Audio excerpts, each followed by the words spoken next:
ብዙዎቻችን እንዲህ ነው ነው እኔ ተበድዬ እኔ ተሰድቤ እኔ ተንጓጥጬ እኔ አደባባይ አዋርዶን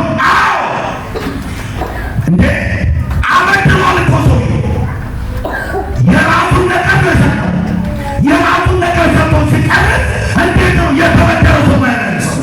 አየህ፣ ይቅርታ ማለት የሆነን ነገር መተው፣ ለሰውየው ዕዳ አድርገህ መተው። ይቅርታ ማለት እኮ ዕዳ። አንተ ዝቅ ብለህ ይቅርታ ማለት ለሰውየው ዕዳ፣ ለአንተ ነው። በነገራችን አንድ ነገር ልንገርህ፣ ይቅርታ ማድረግ ሰውየው ስለተገባው አለ። ይቅርታ ማለት ሳምቲንግ የሆነ ሰው ስለተገባው የበደለ ሰው ስለተገባው አይደለም። አንተ ጤነኛ መሆን ስላለብህ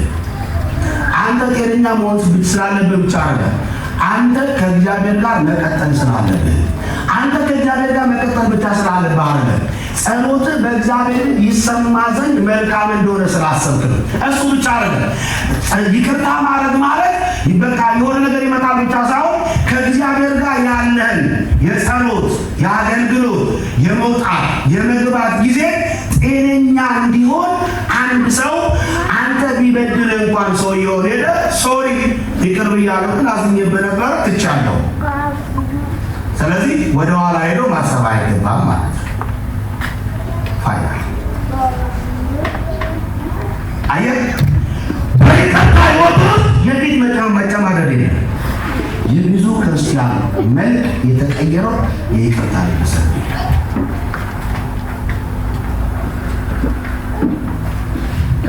ይቅርታ ብትል የሚጎዳህ ነገር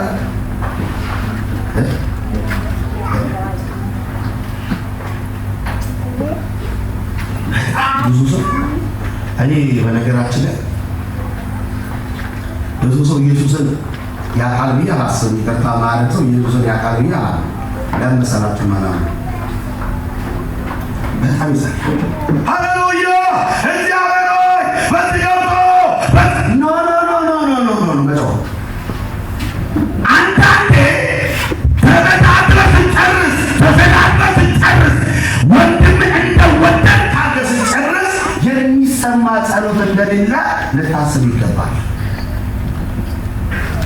በጣም ብዙ ሰው በጩኸት ያምናል። ስለ ጮክ የሚመለስ መልስ የለም። እንዳትሸወድ።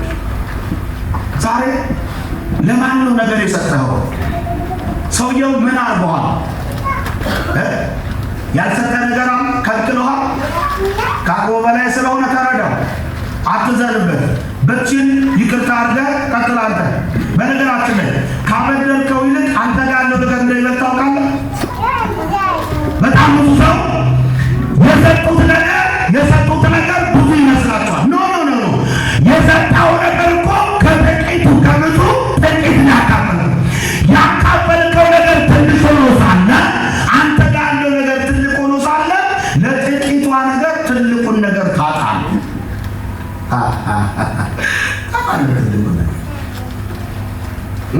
እንዲህ እኮ እንደማለት ነው።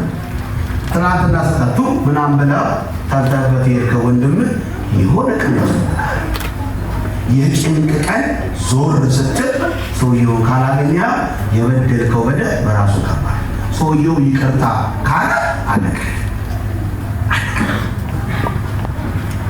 ስለዚህ ያበደለው ሰው አየው ኮንዲሽኑ። ስለዚህ በተውለት ይሻላል ብሎ ተውለት። እርግጠኛ ነህ ብዙ ሰው መጥራት ይችላል።